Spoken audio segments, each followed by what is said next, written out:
сайн байцгаана уу? Та бүхэндээ уулзч байгаадаа маш их баяртай байна. За би математикийн багшаар ажиллаад одоо 45 дахь жилдээ ажиллаж байгаа. За миний мэргэжил одоо би одоо математикийн багш гэдэг энэ хугацаанд улсын сургууль за өөрийн хувийн сургуулиа байгуулад 21 жил болж байгаа. За Тоё хүүхэд хөгжлийн академитагаа одоо үүсгэж байгуулад 17 дахь жилдээ ингээд ажиллаж байгаа. За би математикийн багшаар ажиллаад одоо 45 дахь жилдээ ажиллаж байгаа. За миний мэргэжил одоо би одоо математикийн багш гэдэг энэ хугацаанд улсын сургууль за өөрийн хувийн сургуулиа байгуулад 21 жил болж байгаа. За Тоё хүүхэд хөгжлийн академитагаа одоо үүсгэж байгуулад 17 дахь жилдээ ингээд ажиллаж байгаа. Ер нь бол би дунд сургууль, ахлах сургууль, их сургууль математикийн багш байсан. За ер нь одоо миний 45 жилийн энэ хугацаанд бол математикийг л одоо зааж ирсэн ийм багш хүн багмаа. Би 1983 онд их сургууль төгссөн. Өөрөөр хэлбэл миний хувьд бол одоо тийм ээ тэр үед багш болсон миний хувьд 45 жилийн дараа өнөө цагийн хүүхдүүдтэй ажиллана гэдэг бол тэр үеийн арга барилаар тэр үед одоо багш болсон сэтгэхгүйгээр яагаад ч явахгүй гэдгийг бол ойлгож мэдэрч сүүлийн жилүүдэд бол үнэхээр одоо боловсрал хүүхдийн тухай шин зүйлүүдийг олж үзэж одоо өнөөдрийн хувьд би зөвхөн та нарт мэдээлэл өгөх гэж. Яг би өөрөө хаана аваа гэхэд би бол X үе. Гэтэл өнөөдрийн хүүхдүүд маань тийм ээ 2010-аас 2025 оны хүүхдүүдтэй би ажиллаж байна. Өнөөдрийн 1-р ангийн хүүхд бол 6 настай. 12-р ангийн хүүхд бол 15-6 настай. Гэтэл миний 45 жилийн өмнө сурсан, төгссөн сургууль хүүхдэд ажиллаж байгаа ажил арга барил бол үнэхээр тийм ээ энд бол хангалттай биш. Тийм учраас байнга бид нар энийг судалж, хамт олмаараа суралцаж одоо яаж энэ үеийн хүүхдүүдтэй ажиллах гэсэн болов гэд өөрийнхөө энэ тэндээс цуглуулсан мэдээллийг та бүхэнд хүргэж байгаа гэж бодоод та нар маань тийм ээ миний энэ ярьж байгаа зүйлийг та нар мэддэг хүмүүс байгаа. Гэхдээ бас тийм ээ дахиад нэг сонсоод авахд илүүдэх баха гэж бодож энэ одоо бас лекцийг бэлдсэн юм аа. За мэдээж 46 оноос өмнөх үеийнхэн бид нартай хамт амьдарч байна. Яг өнөөгийн нөхцөл бид нар ийм 6 үеийн төлөөллөд бид нар нэг дөрөв ингээд амьдарч байгаа энэ үе цаг.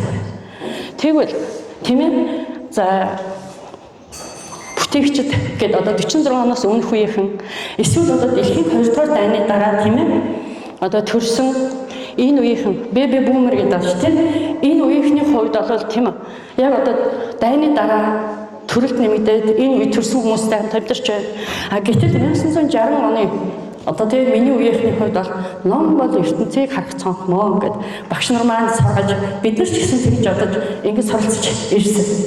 Гэтэл дараа үеийнх нь болохоор 80-аас 95 оныхан тийм ээ энэ дотор бас энэ үеийн хүмүүс байгаа. Интернет бол ертөнцийг харах цонх. Ингээд нэг юм тодорхой юм нэг яваад ирсэн юм шиг байна. Гэтэл нөгөө 95-аас 2010 оныхан одоо манай сургуулийн багш нар гэж тийм манай академийн багш нар гэж 150-д одоо багш нар ажилладаг, би хамт ажилладаг. Эдний маань хувьд бол юу цонх яриад байгаа юм бэ тийм ном бол ертөнцийг харах цонх ч шиг интернет бол тийм ээ ертөнцийг харах цонх. Тийм заавал ямар нэгэн цонхоор харах албатай юм уу? Гэт ингээд өөрийн гэсэн үзэл бодол, өөрийн гэсэн зүйл дээр батаа зогсож өөрийгөө илэрхийлж байдаг. Гэтэл одооны нөгөө айлхуу үеийнхэн тийм ээ шилэн ертөнцийнхэн гэж ингэж яриад байгаа. Үн үеийнхэн бол тэр цонхны тухай бүр өдөөс биш. Эдгээр маань зүгээр бие даасан ийм хүмүүс тийм ээ. Өнөөдрийн 1-р ангийн хүүхд бол 2018 оных. Өнөөдөр 19 оны хүүхдүүд 1-р ангид орж байна. Манай одоо 12-р ангийн хүүхдүүд бол 15, 16 настай хүүхдүүд байж байна. Тэгээ энэ хүүхдүүдийн хувьд бол тэдний ертөнц ер нь ямар юм бол энд ээж нар байж байна, аав нар байж байна, ах эгч байж байна тийм үү. Тэгэхээр би энд өөрийнхөө мэдээллийг хуваалцахдаа ээж, аав, ах эгч бас би бол эмээ 6 начтай. Тэгэхээр эмээнэрийн хувьд бол өнөөдрийн хүүхдүүдтэй ойлгож тэднэртэйгээ хамтарч тэднийг одоо тийм ээ яаж ингэж одоо нэгдэхүү гэдэг дээр бидний шилэн ертөнц гэж. Эдгээрт ямар нэгэн тийм нууц юм байхгүй. Бүх юм нь ил. Тийм ээ? Шилэн. Тэгэхээр энэ хүүхдүүдтэй яаж ажиллах ёстой бэ гэд эрдэмтэд юу гэж үзээд байгаа юм?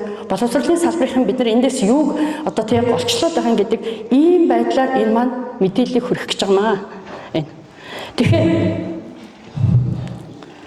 бидний нэг ачцын нар хүүхдэд яаж болоо утас руу шууд ороод юу болоод үзчихэж байна. iPad-ыг ажиллуулчихж байна. Интернет компьютер зүгээр ингээд явчихж штэ. Тэгэхээр энэ хүүхдүүдийн хувьд бол ердөөсөө хамгийн гол эдгээр бол ердөөсөө яадаг байх нь чаламж бол эдгэрийг сурах гэж бид нар нэг хичээгээд байх шаардлагагүй.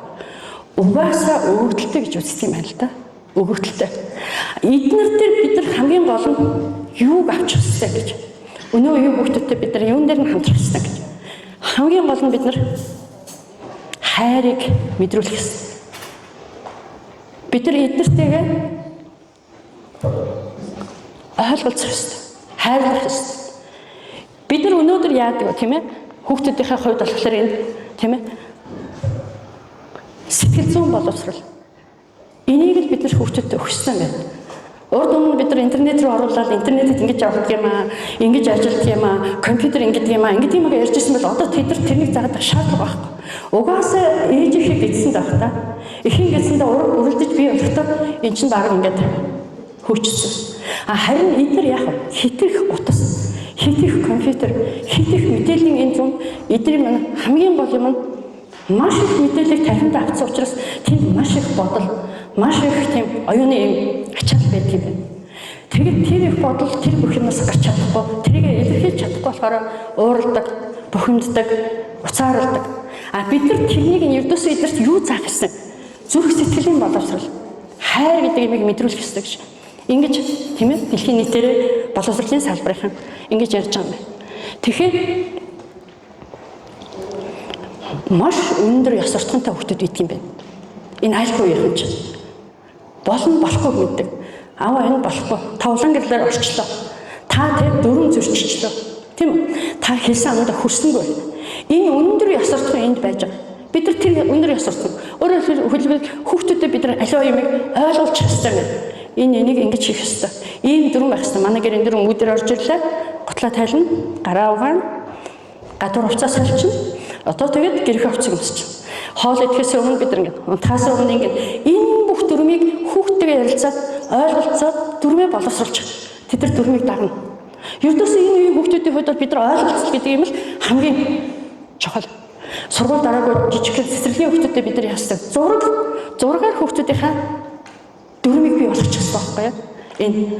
Энэ ч л одоо бид нар эсэгчүүд бидний хувьд тийм ээ. Тэгээд бид нар нэг юм туршилт хийжсэн л да.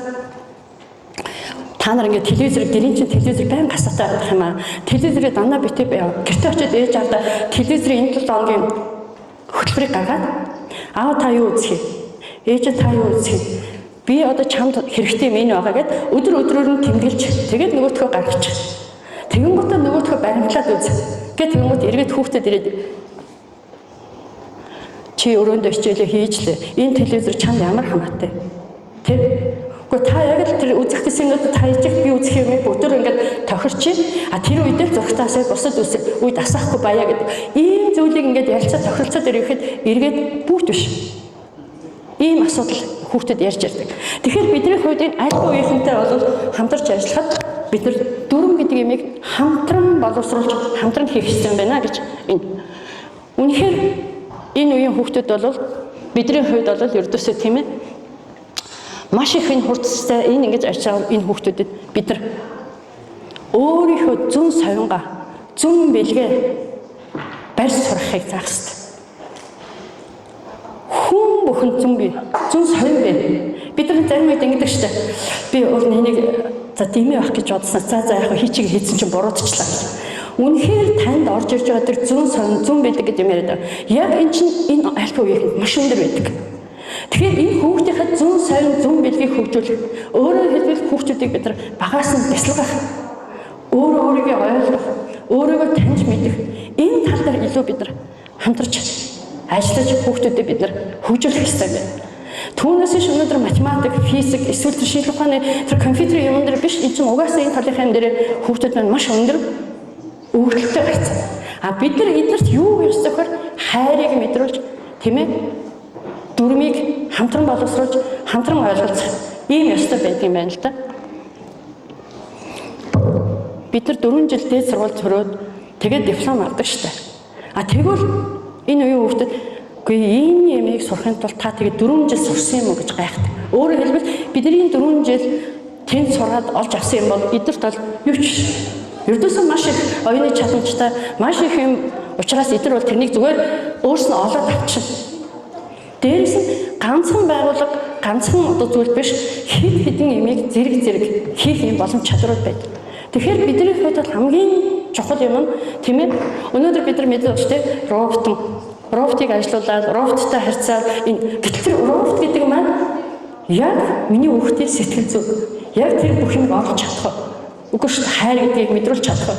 Тэгэхээр тэр энэ хүүхдүүдэд бидний хамгийн их явах юм хайрыг мэдрүүлэх хэрэгтэй байдаг юм байна. Хамтарч ажиллах хэрэгтэй байдаг юм байна гэдэг ийм зүйлүүдийг энд ингэж ярьж байгаа юм байна. Тийм ээ.